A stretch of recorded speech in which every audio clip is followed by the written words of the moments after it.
Hello, everyone, and welcome to the Jeffrey Epstein Show. I'm your host, Bobbycapucci, and this is a morning update. We have an article today from ABC News, and it's a pretty long one. It's going to go into the key takeaways from the review that the Justice Department just shared with the survivors, and it's going to add some context to the conversation that we've been having for the past couple of days about this very review. So I'll keep my whinging short here in the opening, and we'll jump directly into the article, and we'll see what James Hill and ABC News has to tell us. This article is from abcnews.com. Headline, Key Takeaways from the Justice Department Review of Jeffrey Epstein's Sweetheart Deal. Authored by James Hill. Survivors' rights lawyers who have been battling the U.S. Department of Justice for a dozen years over the controversial sweetheart deal reached by federal prosecutors in Florida with convicted sex offender Jeffrey Epstein are blasting the department's long-awaited review of the deal as offensive and a whitewash. Yeah, we talked about that as well. It was offensive, and it is a whitewash. It's revisionist history, and it's disgusting. Anybody who thinks that Acosta had the ability to pull the trigger without anyone from on high in the bureaucracy giving him the okay doesn't understand how this shit works. This is a bureaucracy, and what do bureaucrats love? Control and power. And it's no different at the Department of Justice. Do you think Mukasey and the rest of the clowns and the robber barons that inhabit the Department of Justice weren't going to get their claws into this? You don't think they received some phone calls from Mr. Dirty Dersh and Lefkowitz and Ken Starr and the rest of them? Please, it's an absolute joke. And for them to think that this report is going to, put an exclamation point on anything or get people to say, oh, yeah, the Department of Justice, they did a pretty good job. It was just mistakes that they made. Well, they're wrong. What they've done is really they've lit a fire under a lot of people with this nonsense. And I've received a lot of messages from people who are fired up about this report. It's a joke that it took so long for this to come out, and it's a joke that they hid so much of the stuff that's inside of this report from the lawyers and the survivors for so long. I think, frankly, what we got was an effort to paper over what happened, said Paul Cassell, a former federal judge who now represents Epstein's accusers. I think they're trying to put the most favorable light on what's clearly misconduct on the part of their attorneys. And I agree with Mr. Cassell here. I think that it's obviously a CYA type of situation, right? Cover your ass kind of situation. And let's, whitewash it a bit. Let's make sure that it looks like it was just a mistake by one guy and it wasn't systemic. Meanwhile, in reality, we know that it wasn't just Acosta. And again, that's not me saying Acosta has no fault in this. Of course he does. He's a spineless dork, a spineless ass coward. To be manipulated and told what to do by some bureaucrat and forced into this deal or advised into this deal even is a travesty. Stand up for yourself. Stand up for what's right.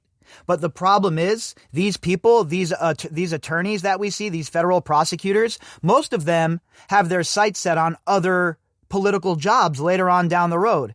And we've seen it with Acosta. He got that labor secretary job. So he was the only one capable of that job, or was that payback? Again, I don't have direct evidence pointing to that, but these are questions that have to be asked, right? The legacy media refuses to go down these roads. So these are the roads that we must travel. A 350-page report from the DOJ's Office of Professional Responsibility, OPR, which was made public Thursday, determined none of the 5 federal prosecutors who were deeply involved in the Epstein investigation committed professional misconduct or violated any clear and unambiguous rules when they reached the deal without informing or consulting with victims. And you notice the wording here, right? Unambiguous rules. They always give themselves enough leeway, right? Enough wiggle room to find a technicality or a loophole, just like the defense attorneys do. All of these people have the same makeup in their brains, all of these lawyers. And to be honest with you, I've had my fill of lawyers. They're like on the bottom rung of society, in my opinion. And besides a small handful, most of them are just driven by greed and the want to increase their own profile. So I don't care for most lawyers, to be honest with you, if I'm being real. And these prosecutors, they just always leave a bad taste in my mouth for the most part. It's very rare that they do a proper job, right? It's very rare that they really go for the gusto. Unless, of course, it's a high-profile case and they're able to really, try and shake some trees. It's all about politics, I guess is what I'm trying to say with these attorneys now, these federal attorneys. And it's ridiculous. Somebody like Jeffrey Epstein should have never gotten this deal, a deal that nobody else has ever gotten in the whole entire history of our country. But Jeffrey Epstein gets it, and you want us to believe that it was just a mistake by the lawyers? Instead, the OPR report faulted former Labor Secretary Alexandra Acosta, then the U.S. Attorney in Miami, for exhibiting poor judgment in deciding to resolve the Epstein case through a non-prosecution agreement and in failing to make certain the alleged survivors were notified in advance of Epstein's guilty plea in state court that ended the federal investigation. This is them throwing Alexandra Acosta right under the bus. So what they want you to believe here is that the Department of Justice can just, wash their hands of this. We had nothing to do with this. This was all Acosta, and it was his fault that this happened. Meanwhile, we know that that's not the case. We know that there's a year of missing emails. And we know that Mukasey was friendly with people on the Epstein law team. We know about the lunch. And all of that, all of the so-called coincidences are packaged to us as the actual truth. And for me, folks, I'm not willing to buy it. I don't trust the Department of Justice on their best days. Never mind the days where they're being run by Darth Barr. They just say he used poor judgment, and that's their way of basically letting everyone off the hook while offering some sort of an olive branch to the survivors that we acknowledge weren't treated perfectly, said Brad Edwards, who sued the Department of Justice in 2008 on behalf of Epstein's accusers, seeking to invalidate the once secret deal. But nobody really did anything wrong. It's really offensive. It's hurtful. It's the truth, right? That's what I've been saying from the beginning. It's a cop-out by the Department of Justice. Nobody accepting responsibility, nobody getting the finger pointed at them, but Alex Acosta, a guy who's already been through the ringer, a guy who's already lost his job, and a guy who really has no bearing on anything at this point. The Department of Justice itself failed. And after they failed, all these decades later, they're still trying to scapegoat somebody else as opposed to just standing up and saying, we effed up. Instead, they try and lay all of the blame at Acosta's feet, which is kind of slick, right? Because people will buy that. People have a lot of confirmation bias. People dislike Acosta, his ties to Trump, et cetera, so people will buy that. What they're hoping to do is try and tamper down some of the intrigue here, try and tamper down some of the questions. But really what it does is just show everybody that the Department of Justice, or just us, as I like to call them, is still playing games, is still not being transparent, and is still not interested in pursuing real justice here. Jen Lisa Jones, who has alleged Epstein sexually abused her when she was just 14, called the Just Us Department's conclusions like another slap in the face to the survivors. And that's exactly what it is, right? This is a joke. The fact that they even thought that putting this out was a good idea is mind-boggling. Poor judgment is cheating on a spelling test or speeding 5 miles over the speed limit.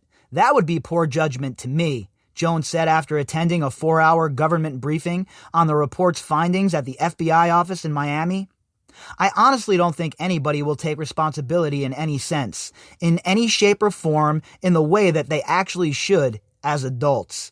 And this is exactly what I'm talking about, right? This lady, Jen Lisa Jones, who was assaulted by Epstein at 14, she is beyond words with this. Poor judgment is not what was shown here, okay? This was obvious, this was manipulation of the system, and this was in a direct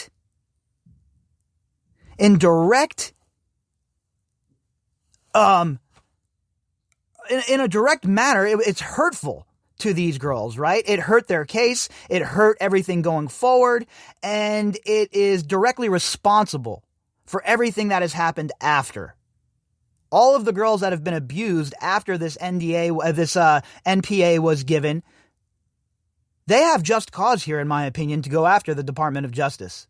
And if I was them, I would be doing that. I would be suing them. I'd be doing everything I possibly could, because this is a travesty, the way the Department of Justice conducted themselves throughout the years here, and the way they still continue to conduct themselves. Now, I wish I could sit here and say I'm excited to see who the new Attorney General is going to be, with hopes that it's going to be somebody who really cares and who is going to do the right thing. But unfortunately, I doubt that's going to occur. What, Eric Holder was a great Attorney General, folks? Expect somebody from that camp. And unfortunately, those people have no desire to pursue stuff like this. The OPR report, which took 22 months to complete, is not likely to be the last word on the Florida's prosecutors' treatment of Epstein, who was arrested last year by federal authorities in New York and then died while in custody in a Manhattan detention center. Senator Ben Sasse, Republican of Nebraska, who requested the department review after the Miami Herald's in-depth reports on the Epstein case were published in late 2018, harshly criticized OPR's conclusions and vowed to keep the investigation vowed to keep investigating what he labeled a disgusting failure. Well, Mr. Sasse, there's plenty of stuff for you to investigate, plenty of places for you to start. I'd like to see some action as opposed to words. That would be nice. Put together a task force. How come we don't have a special prosecutor for this? Let's get a special counsel going for this, and let's really get to it. Let's get somebody like Mueller involved, right? It was all fine and well when we had Mueller for 2.5 years going through, the Russia stuff. Let's get another special counsel involved here and have them go through the financials, every last thing. Let them assemble a team, 25, 30 prosecutors, and go hard in the paint. While at the same time, a RICO case should be opened as well. OPR might have finished its report, but we have an obligation to make sure this never happens again, Sasse said in a statement. Yeah, no doubt about it, you sure do. And remember, Mr. Sasse, you're a senator. You wield great power and great influence. It would be nice if you folks would wield that in the correct manner for once. Instead of getting us involved in endless wars and displacing millions of people, how about we put that great power to use to bringing some scumbags to justice for once? How about we try that? Authorities in New York, meanwhile, have vowed to continue investigating anyone who may have conspired with Epstein or assisted him in the commission of his alleged crimes. Earlier this year, Manhattan prosecutors charged Epstein's former girlfriend, co-conspirator, fellow child abuser, general all-around scuzzbag and bipedal serpent, and close associate, Ghislaine Maxwell, with helping to facilitate and, in some cases, participating in Epstein's crimes against 3 minor girls in the mid-1990s. Maxwell pleaded not guilty and has long denied any knowledge of Epstein's alleged sex trafficking. Her trial is scheduled for next summer. Now, we know that more arrests are coming, right? That's obvious to me. And now the only question that remains is, how hard is the government going to go after these people? Are they going to use every tool in the toolbox and pull out the big tools like RICO? Or are they going to just go ahead and try and make it look like they're pursuing justice here? Anything short of RICO, in my opinion, folks, is a travesty. These people, if Keith Raniere is going away forever because of RICO, then Ghislaine Maxwell and the rest of the associates should most certainly be suffering the same fate. And next month, lawyers Edwards and Cassell will argue before the 11th Circuit Court of Appeals in Atlanta that the Epstein deal, which also conferred federal immunity to any potential co-conspirators, should be rescinded because it was reached in violation of the Federal Crimes Victims' Rights Act. And this is what I was talking about that nobody seemed to be mentioning when all of this popped off. Right? Everybody wants to rush and talk about how this affects things, but we have to look at the big picture in this case, right? There's a lot of moving parts, and we can't just look at things as how they exist in their own essence, right? We have to look at everything together and how all of the parts are moving inside of this engine. And this 11th Circuit Court of Appeals situation next month is going to be huge, folks. This is a fulcrum. This is a big part of the case. This is a pivot point. And if we get that NDA, the non-prosecution agreement tossed, then folks, it is a whole new world, and it opens up many, many pathways for many people to be held accountable. The Just Us Department has acknowledged that Epstein's survivors were not informed in advance about the deal reached with Epstein, but contends that notification was not required because the federal government didn't file charges. You know what that's called? That's a loophole. That's an excuse. That's a cop-out. The federal government should be ashamed of themselves, but they won't be. They never are. So it's up to us, the people, and usually the, legacy media, but they're nowhere to be found, to hold these people responsible. Remember, they work for us, folks, not the other way around. Here are some key takeaways from the OPR report. The lead prosecutor and FBI agents repeatedly pushed for Epstein's arrest, but were overruled by senior officials. Now, remember what we just talked about. How, it's Acosta's fault. Acosta made this move. It was Acosta. Folks, it just tells you right here. The lead prosecutor and FBI agents repeatedly pushed for Epstein's arrest, but were overruled by senior officials, plural. Not by Acosta, by officials. So what happens is they probably go to Acosta, right? Then Acosta shoots it up the line, and they come back with the answer, no, that's not how this is going to play out. Here's the playbook. And isn't it convenient that the emails for that year are missing? Wouldn't that provide receipts? Wouldn't that be able to prove what the government's telling us here, their narrative? It would be able to end all of this. But just like with the videotape in Jeffrey Epstein's jail cell for the first alleged attempted suicide, we have no proof. Marie Villafana, a career federal prosecutor assigned in 2006 to oversee the day-to-day Epstein investigation, repeatedly advocated for Epstein's indictment and frequently clashed with her superiors over their decision to meet with Epstein's high-profile defense lawyers who were attempting to persuade the prosecutors to shut the federal investigation and send it back to the state of Florida, where Epstein was under pending indictment for a single charge of solicitation of a prostitute. And while I commend Ms. Villafana for challenging her superiors, why did it just stop there? Sometimes you have to be that person that stands up to these people and says, no more, not on my watch, and I don't care if it costs me my job. You have to be able to stand up, have a backbone, and tell these people that you will not be involved in any sort of nonsense and that you will blow the whistle. We need more Edward Snowdens in this world and less Bill Barrs. In May 2007, Villafana drafted a 60-count federal indictment of Epstein for substantive crimes against multiple survivors and sent an 82-page prosecution memo to her supervisors, which included Acosta, then First Assistant U.S. Attorney Jeffrey Sloman, and Matthew Menchel, the chief of the criminal division in Miami at the time. Now, remember, if you think that this is where it stopped and it died on the vine with just Sloman, Menchel, and Acosta, then you don't know how these things work, because this goes all the way up the chain. Everybody was involved in this. Mukasey, Philippe, all of them. And it's very convenient that those emails are gone. It's no wonder that there's very little information connecting Acosta and his superiors with this. Look, folks, they know what they're doing, right? They know how to cover their tracks. They've been up to this shit for a very long time.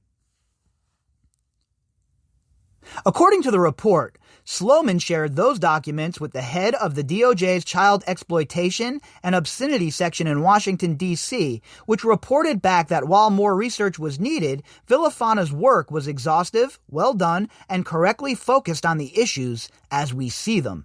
So that shows you right there. Sloman shared those documents with the head of DOJ's Child Exploitation and Obscenity section in D.C. Now, you don't think that the head of the exploitation section didn't share those with their boss? That's how this works. You kick it up the line. This isn't some low-level drug dealer that Acosta's going after. This was a big fish with huge implications who was very, very close to people in power. And now remember, at the time when I say people in power, we're not talking about, anybody who wasn't in power then. But in 2008, 2009, we know that Epstein had some very, very, very high-profile friends who were in some extremely, extremely highly placed places throughout the government. Villafana planned to file the charges on May 15th, and the FBI was planning to arrest Epstein shortly thereafter in the U.S. Virgin Islands, where Epstein was acting as a judge at a local beauty pageant.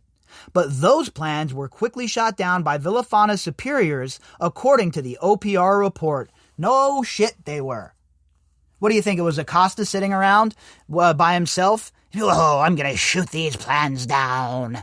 No. It wasn't just Acosta. His bosses shot the orders down the line, and Acosta, as another spineless wimp, just did what he was told. Just like the shitbag Nazi prison guards. Oh, I was just following orders. How did that work out for you, that defense, at the Nuremberg trials?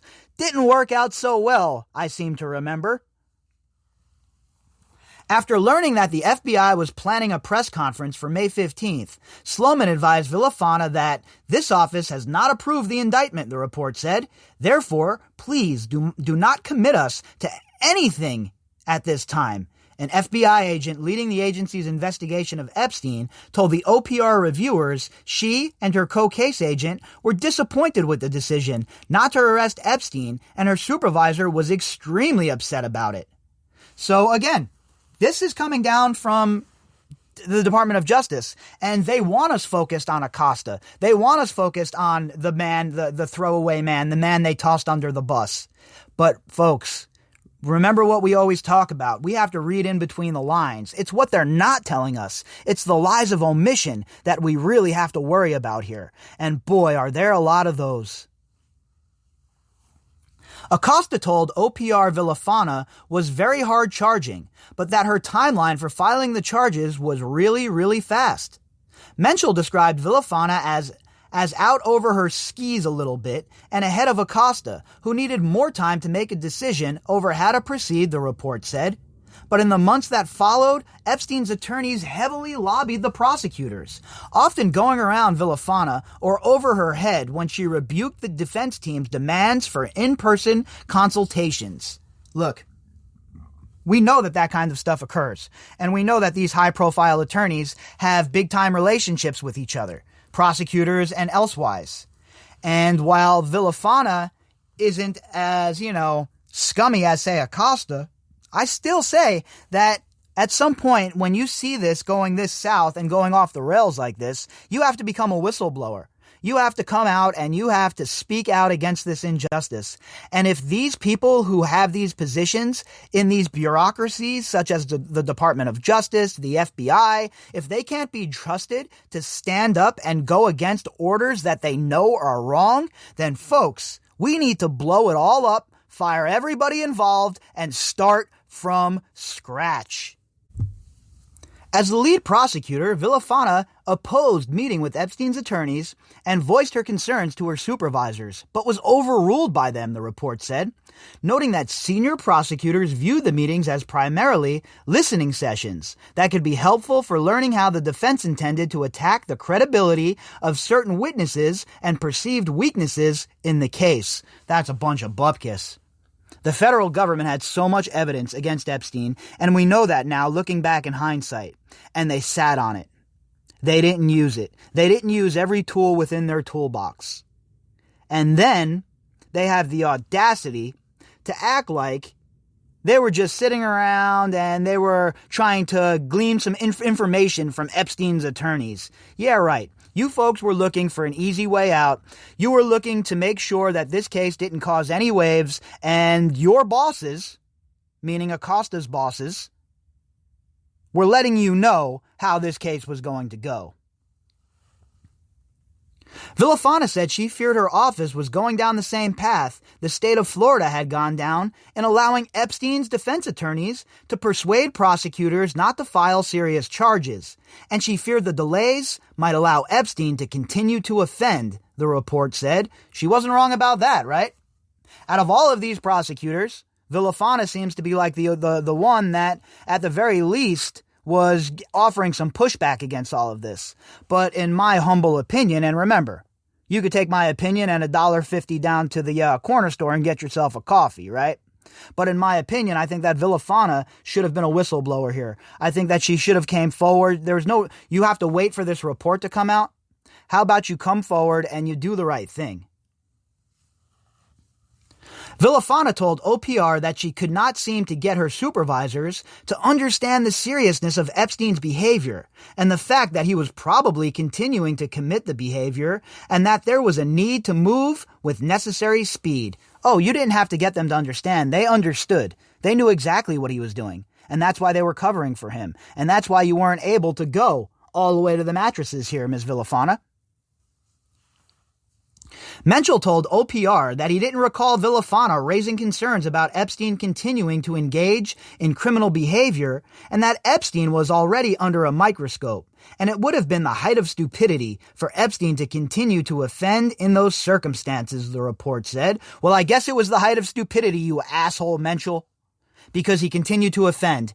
Even when he was in that little bitch-ass jail sentence you gave him, he continued to offend. So, Mr. Menschel, maybe you should be held responsible. Maybe you are a bit responsible for these girls who were assaulted after the fact.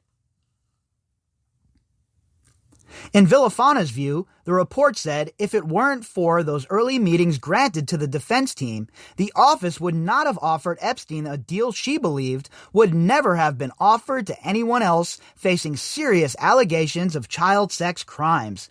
Yeah, of course, those meetings were pressure meetings, right? They were meeting up. They weren't talking about the weather or how the kids' soccer teams were going. It was all about applying pressure. It was all about Ken Starr, Lefkowitz, Dershowitz, making moves and applying pressure to these people while at the same time going up the levers of power and whispering in the right ears.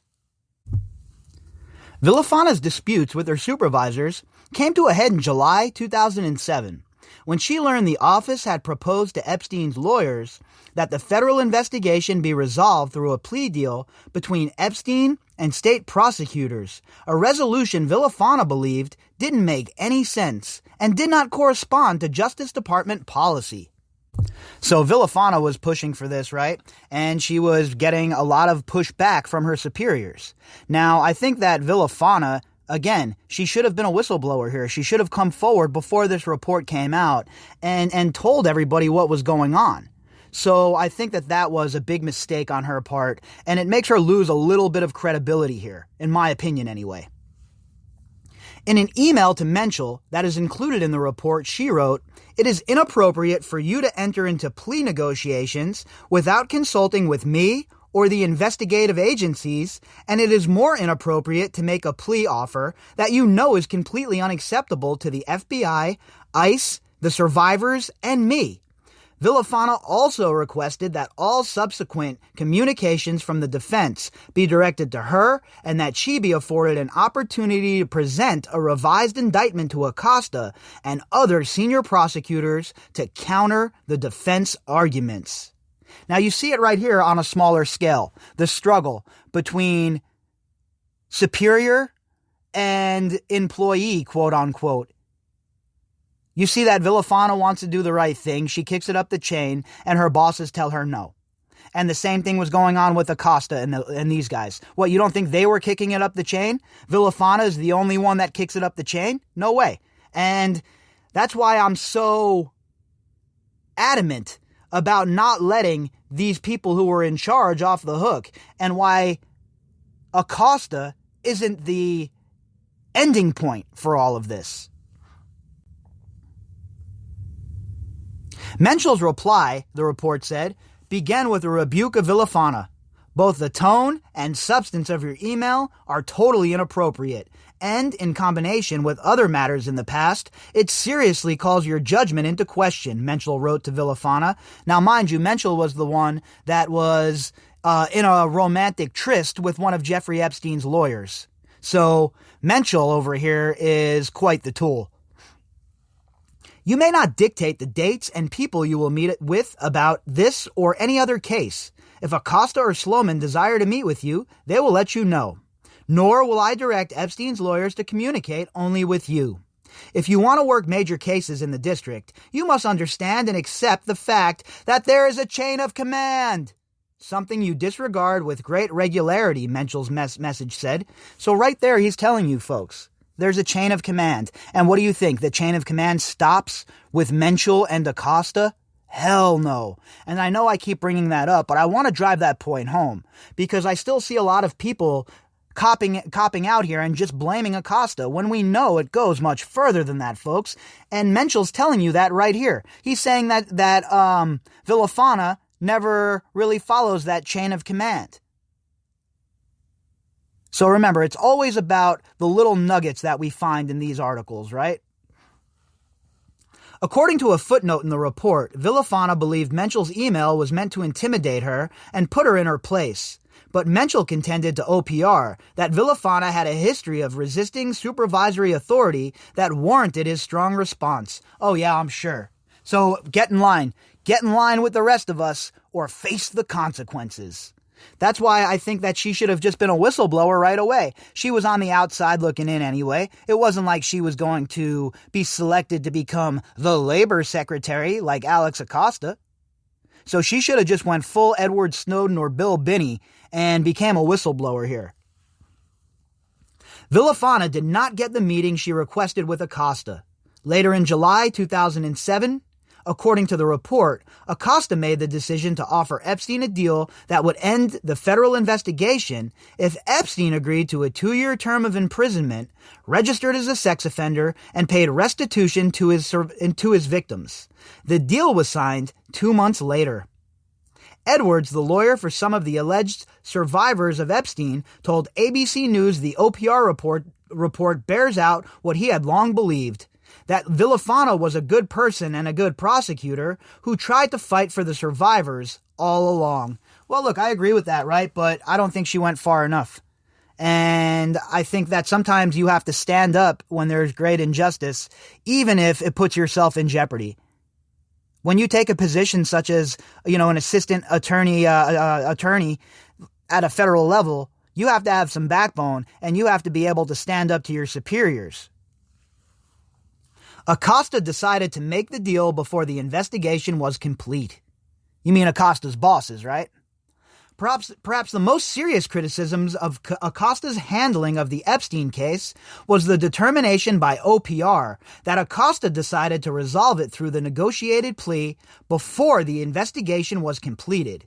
A decision the report describes as troubling because the federal government was uniquely positioned to fully investigate Epstein's alleged conduct not only in Florida, but in other places where Epstein traveled and maintained residences, including New York, New Mexico, and the U.S. Virgin Islands. So Acosta and his bosses, his handlers, before this investigation was even complete, decided on the plea deal. They said, you know what? We know where we're going with this. We don't care about the evidence. We don't care about the survivors. We've had our internal discussions, and this is the move we're going to make. Everybody else, shut up and get in line. Meanwhile, we still don't have an investigation in New Mexico, and we can directly point back to right here when Acosta, Mukasey, Sloman, Menchel, and the rest of these clowns kicked this plea deal into gear. As the investigation progressed, the FBI continued to locate additional victims, and many had not been interviewed by the FBI by the time of the initial offer. In other words, at the time of Acosta's decision, the government did not know the full scope of Epstein's conduct, whether given Epstein's other domestic and foreign residences, his criminal conduct had occurred in other locations, or whether the additional victims might implicate other offenders, the report said. Well, that was the point, right? To stymie all of this. The whole thing was to kill this dead on arrival, not let it go any further, and squash anybody who said anything different throughout the case. And when they say Acosta, for me, I just insert Department of Just Us. Because again, it was not Acosta, okay? I want to be very clear about this. Acosta didn't have the power to kick this into play. There are so many levers here. Acosta's decision came before Villafana and the FBI could complete several potentially significant investigative steps, the report said, including interviews with alleged victims in other states and planned efforts by the FBI to try and persuade some of Epstein's key assistants to cooperate with authorities. Folks, I mean, does it need to be any more clear what was going on here? The government was protecting him because they didn't want what his crimes and plots and schemes and their part in it to come to light. And they wanted to keep the gravy train rolling, right? They wanted to continue this whole entire operation. Although the FBI interviewed numerous employees of Epstein and Villafana identified 3 of his female assistants as potential co-conspirators at the time, prosecutors extended the term of its offer. There had been no significant effort to obtain these individuals' cooperation against Epstein, the report notes. So they didn't even try and turn any of these co-conspirators, the core 4 or any of that. No pressure was applied to them. No sort of investigation at the upper levels occurred. And then they were just given non-prosecution agreements. How is that just? How is that fair? And how in the hell does that happen? Crucially, the report said, Acosta ended the investigation without obtaining potentially key evidence. The computers that had been removed from Epstein's Florida home prior to the Palm Beach Police Department's execution of a search warrant in 2005. So again, Acosta ended the investigation, it says here. While he might have been the man who was the front man, he was not the one who made that decision. And my guess is Mukasey and the clowns around him were the ones who put this into motion. Crucially, the report said, Acosta ended the investigation. Excuse me, we read that. The PBPD knew that Epstein had surveillance cameras stationed in and around his home, which potentially captured video evidence of people visiting his residence, the report said. There was good reason to believe the computers contained relevant and potentially critical information, and it was clear Epstein did not want the contents of his computers disclosed. Yeah, no shit. We know that the whole place was wired up. We know that there was cameras in every single room, and we know that Jeffrey Epstein was compiling dossiers on people. The survivors have said that themselves. Villafana learned early in the investigation that the missing computers were in the possession of an individual associated with one of Epstein's attorneys, and she tried repeatedly, but unsuccessfully, to get the defense attorneys to turn them over to investigators. She told OPR she had learned through law enforcement channels that the defense team had reviewed the contents of Epstein's computers, and she believed the reluctance of Epstein's attorneys to produce the computers were further evidence of their importance. You know, it's always a sign that something isn't right when a computer isn't provided, right? When it's hidden, when the server isn't checked. That is always a telltale sign that something is being hidden. And ask yourselves, how in the world did they get away with that? How is it that the government was told that they couldn't have access to these computers? Right there is a tell that something is very severely wrong, and that those computers contain all kinds of damning and incriminating evidence. Villafana ultimately obtained a grand jury subpoena for the computers, but Epstein's attorneys fought the effort in court. The litigation was put on hold several times while Acosta contemplated how to proceed in the case, and the subpoena was eventually withdrawn as a condition of the non-prosecution agreement. What do you know, folks? What do you know? Part of the non-prosecution agreement was to keep those computers private. And the Department of Justice and their internal investigation finds nothing wrong here.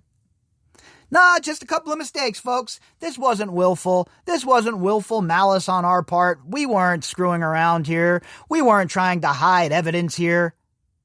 It is rather obvious what was occurring here. And folks, we are getting the shaft job.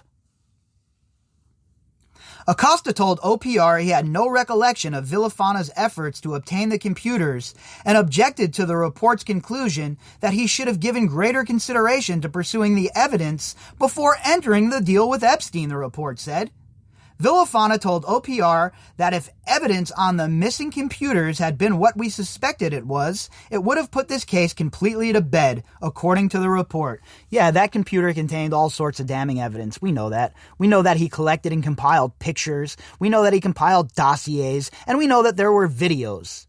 The fact that the FBI let these people hide that, and the fact that Mukasey and his do-nothing band of bandits didn't get more draconian on these people tells us everything we need to know, in my opinion. Prosecutors included a provision protecting alleged co-conspirators without giving it much thought. Yeah, right. Bullshit. Are you kidding me? That's such BS. A lot of thought went into that, in my opinion. And the people doing the thinking wasn't Acosta and his band of stooges, okay?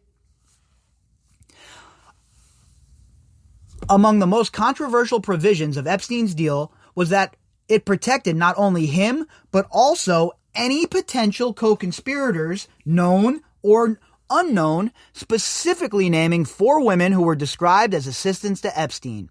That unusual clause has come to be regarded by many as being designed to immunize powerful and influential friends of Epstein who may have assisted him or participated in the alleged abuse of minors.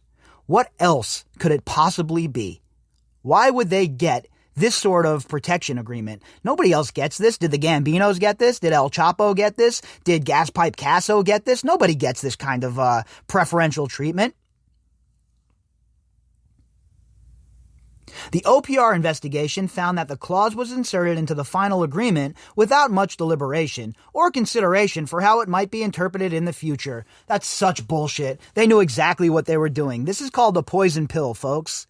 And they do it in a lot of bills in Congress. And that's exactly what this is. They inserted this poison pill in there, and all of Epstein's henchmen demanded this, I'm sure.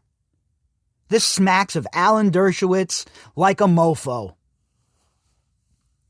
Villafana told OPR that she could not recall a conversation specifically about the provision, the report said, but she remembered generally that defense counsel told her Epstein wanted to make sure that he's the only one who takes the blame for what happened. Villafana told OPR that she and her colleagues believed Epstein's conduct was his own dirty little secret. Oh yeah, this man did it all by himself. Are you people that daft? It's such a joke. You know what? The rewriting of history here is just absolutely amazing to me. We know what occurred, all right? And his conduct was not a dirty little secret. Everybody knew what he was up to. At the time of Epstein's arrest and leading up to his deal, Villafana told OPR there had not been public reports or allegations suggesting that any of Epstein's famous contacts participated in Epstein's illicit activity, and that none of the victims interviewed before the deal was signed told the investigators about sexual activity with any of Epstein's influential friends. Those allegations didn't surface until years later, the report said. Well, what do you know? A little bit of foresight on Epstein's part, huh? And his defense team. Let's insert this NPA because we know what's coming down the pipe later, and let's insulate ourselves now so we don't have to revisit this later on. Quite obvious what they were doing to me. And the fact that they think they're going to get away with it, and they think that a report like this is going to smooth it over, boy, are they in for a rude awakening. At the time of the Florida investigation, it was only Jeffrey Epstein, Villafana told OPR. That's a lie. That is an absolute lie. We know that the girls talked about Sarah Kellen Vickers and Ghislaine Maxwell and other people who were involved in Palm Beach. Are they for real with this bullshit?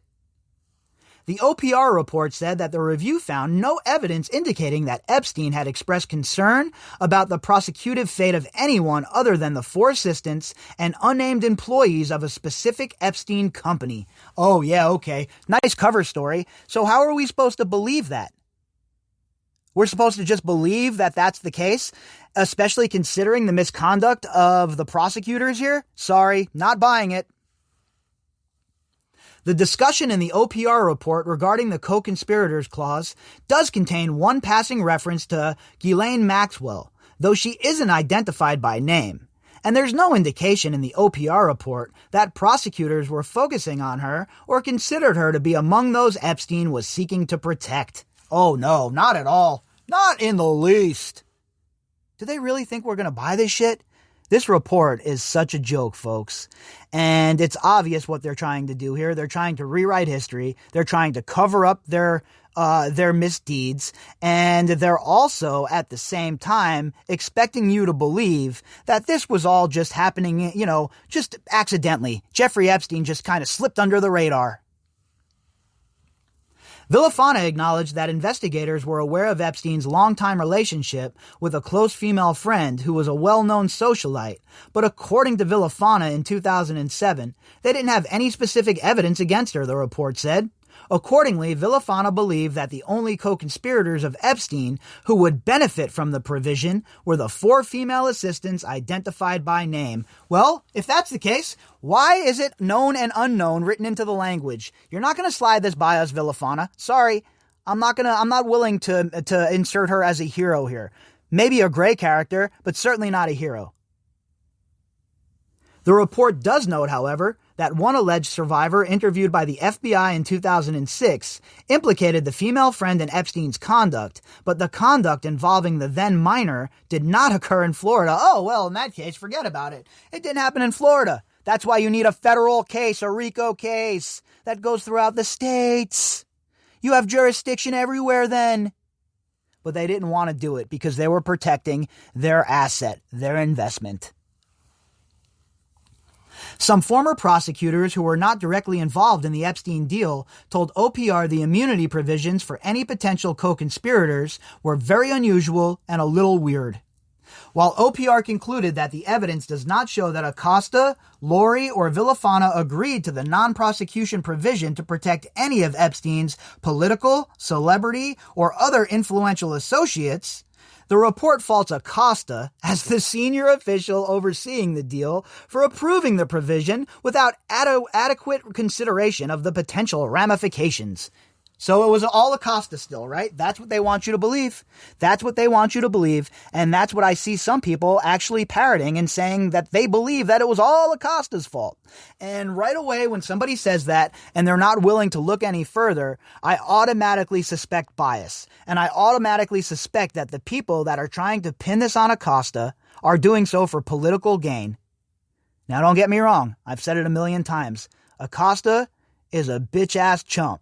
He should have never had that labor secretary job, and he most certainly should have felt repercussions for what he did here. But at the same time, we're not going to scapegoat him. That's not going to occur. We're going all the way to the top. That's like just blaming the 2 guards who were on duty when Epstein killed himself. Not going to do it on this show. They're all responsible. The U.S. Attorney's Office did not have a sufficient investigative basis for which it could conclude with any reasonable certitude that there were no other individuals who should be held accountable along with Epstein, or that evidence might not be developed implicating others, the report said. The rush to reach a resolution should not have led prosecutors to agree to such a significant provision without a full consideration of the potential consequences and justification for the provision. So, what are you just going to admonish them? Bad, bad, bad. You shouldn't have done that. You're a very bad boy. No repercussions. Nobody's held responsible for anything. And the fact that this plea deal is still active and that it was inserted is a joke unto itself, folks. Oh, this is a doozy. Here, you ready? Epstein was not an intelligence asset and did not provide assistance in other investigations. Oh yeah, of course not. No way. There's no way that Jeffrey Epstein was any of those things. So, the people who lied to us decades about the emails, about the relationships, about you name it, now we're telling us he's not an intelligence asset. He never worked for the government. Yeah, okay. With them saying that and stating that in this report, it cements the fact, in my opinion, that he most certainly was. The OPR report also looked into allegations that have surfaced in press reports over the years that Epstein may have gotten special treatment because he was some sort of asset to U.S. intelligence agencies. Acosta stated to OPR that the answer is no, the report said. Yeah, I'm sure Acosta he's just brimming and excited to out the fact that this was an intelligence operation. I'm sure he wants to have a Breitbart-esque heart attack, right? I'm sure he wants to fall out of a nine-story window. So you really think Acosta, Mr. Swamp Creature, Mr. Government Stooge, is going to out anybody here? Yeah, okay. The OPR review also knocked down previous media reports that Epstein received leniency from Florida prosecutors by cooperating with federal prosecutors in New York who were investigating the collapse of investment bank Bear Stearns during the subprime mortgage crisis in 2008. So, well, the government told us that, folks, so it must be true. Just like Whitey Bulger wasn't an asset, right? Well, he was running around killing people. He wasn't an asset. Just like Gregory Scarpa wasn't an asset while he was running around killing people. Sure, the government has such a great track record of being honest with us. Villafana told OPR she spoke to prosecutors in New York and was told they had never heard of Epstein, and he was not a cooperating witness in the Bear Stearns case. So this is the gaslight portion of this, folks, all right? This is where they want you to believe that he is not an asset, that he was never in bed with the government, and that he has nothing to do with helping the government in some sort of black-style op. And of course, they'll plead and act like they don't know what's going on. That's why it's a black op. That's why it's an off-the-books operation. In 2011, Villafana reported to senior colleagues that this is an urban myth. The FBI and I looked into this and do not believe that any of it is true. Well, there you have it, folks. The FBI investigated themselves. So what you're trying to get me to believe is that the FBI was initiated an investigation to find out if Epstein was an asset. What, did they go knock on the CIA director's door and ask the CIA director, hey, you got this guy Epstein working for you? That's not how any of this works. OPR found no evidence suggesting that Epstein was such a cooperating witness or intelligence asset, or that anyone, including any of the subjects of OPR's investigation, believed that to be the case, the report said. It is highly unlikely that the defense counsel would have omitted any reason warranting leniency for Epstein if it had existed. That's BS, all right? If they knew the fix was in, why would they out their asset? If they knew the fix was in with the higher-ups, there's no need to out their asset and burn it, all right? Nice try, but that dog's not going to hunt. I'm going to need more.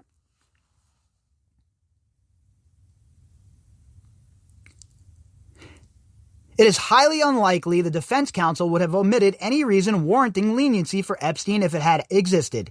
Accordingly, OPR concludes that none of the subjects of OPR's investigation provided Epstein with any benefits on the basis that he was a cooperating witness in the unrelated federal investigation, and OPR found no evidence establishing that Epstein had received benefits for cooperation in any manner.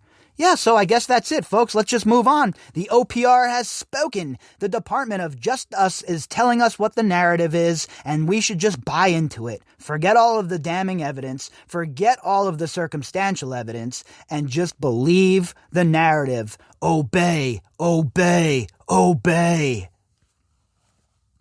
Epstein hired multiple lawyers with personal connections to the prosecutors. Much has been made over the years of Epstein employing a dream team of highly skilled lawyers to help persuade federal prosecutors to drop their investigation. Epstein's advocates included the famed Harvard law professor Alan I kept my underpants on Dershowitz and former U.S. Solicitor General Ken Starr. best known for his role as the independent counsel in the Whitewater investigation, which eventually led to the impeachment of former President Slick Willie Bill Clinton. But the OPR report also details for the first time the breadth of the personal connections many of Epstein's lesser-known defense lawyers had to prosecutors conducting the investigation. Yeah, the fix wasn't in here though, folks. Come on, this is how everything functions. They want us to believe that everything was on the up and up, and this is just par for the course in D.C. Among the first wave of attorneys to contact the U.S. Attorney's Office on Epstein's behalf were 3 former prosecutors, including 2 who were friends with Andrew Laurie, who was part of the supervisory team overseeing the Epstein investigation and the negotiations leading to the non-prosecution agreement. See, what happens is all of these people are boys. The guys who go into private practice, they used to be U.S. attorneys for the most part. So they go into private practice, they have these relationships with their former colleagues, and then they get into the back rooms and the wheeling and dealing begins. Oh, not for me and you, though. Only for these high-profile scumbags. Only for members of so-called polite society. The third former assistant, U.S. Attorney Lilian Sanchez, had been a deputy chief of the Major Crime Section in Miami until leaving in 2005. Sanchez worked with Menschel during her tenure in the office, and Menschel told OPR the two had a social relationship that included a handful of dates over a 2 or 3 week period in 2003 before they mutually decided it was probably best not to pursue the relationship further. Oh yeah, I'm sure it was 2 or 3 dates, and I'm sure that you were just being completely honest about things, Mr. Menschel. What a joke. What an absolute joke. During the negotiations over the deal, Epstein supplemented his team with Starr and Jay Lefkowitz, who had served in the administrations of former presidents George H.W. Bush and George W. Bush. Lefkowitz and Starr had each worked previously with Acosta when he was a junior associate at the law firm of Kirkland & Ellis. Acosta met personally with Lefkowitz and Starr after the non-prosecution agreement was signed, but while Epstein's attorneys were pursuing further review of the deal's terms at higher levels of the Justice Department. Well, more about George Bush, huh? Mr. War Criminal himself. And where do you think Mukasey came from? Where do you think Barr came from? All of these retreads, an absolute disgusting fact of Washington, D.C. All of these people were friendly. All of these people were hanging out behind the scenes. And all of these people knew exactly what kind of animal Jeffrey Epstein was. Villafana told OPR she believed Acosta was influenced by the stature of Epstein's attorneys and that the defense lawyers convinced some members of the prosecution team that the case was extremely novel and legally complex. It was not as legally complex as they made it out to be, Villafana told OPR. Well, Miss Villafana, where were you when this was all happening? Why were you worried about your job? Why didn't you step up and let everybody know 10 years ago that this was happening? Why wait until now? According to the report, Laurie disclosed his friendship with the 2 former prosecutors working for Epstein's defense and sought guidance from a professional responsibility officer before continuing to supervise the Epstein investigation. He told OPR his pre-existing associations with the attorneys, they didn't influence anything. Yeah, okay, sure they didn't. Why didn't you recuse yourself? It's not like you were really pushing the envelope here anyway. If they were just going to get this deal, why didn't you just recuse yourself and let your office handle it or bring in a different prosecutor to handle it? Nah, you had to be involved with your homies, right? I'm sure you didn't give them any preferential treatment. Give me a break already. Menschel told OPR he and his colleagues recognized that Epstein was selecting attorneys based on their perceived influence with the office, but that he viewed this tactic as ham-fisted and clumsy. Our perspective was this is not going to change anything, Menschel told OPR, according to the report. What? You're a liar. Not going to change anything? Why are you dealing with your friends in this case? You bunch of scuzzbags. These people should have all been recused. And I'm telling you, folks, I think the 11th Circuit is going to take all of this into account when they hear this case next month. And I think it's going to be fireworks. The OPR report, however, did issue a mild rebuke of Menschel for failing to disclose he had previously dated Sanchez, a fact Acosta, Lori, and Sloman said they were unaware of at the time of the Epstein investigation. It's like the Three Stooges when everyone points at each other, right? Oh, we didn't know it was him. Meanwhile, the whole entire office is responsible, in my opinion. Although OPR does not conclude Menschel's prior relationship with Sanchez influenced the Epstein investigation, OPR assesses that it would have been prudent for Menschel to have informed his supervisors so they could make an independent assessment as to whether his continued involvement in the Epstein investigation might create the appearance of a loss of impartiality, the report said. An appearance? Guess what? If he would have done that, we wouldn't be sitting here and my fat yap wouldn't be moving about this.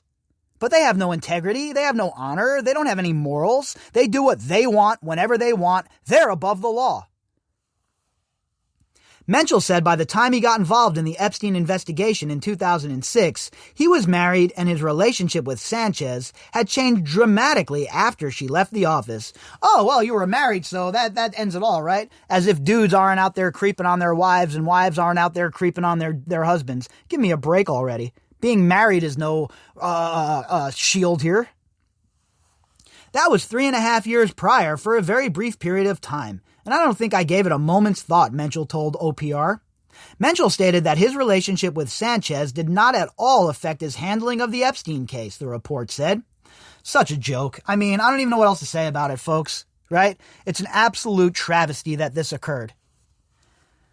After examining the scope of the relationships, OPR said it could not rule out the possibility that prosecutors may have been willing to meet with Epstein's lawyers because they knew them, but concluded OPR did not find evidence supporting a conclusion that the meetings themselves resulted in any substantial benefit to the defense. Oh man, the OPR is just such a joke here. How could anyone believe anything that the Inspector General's office has to say?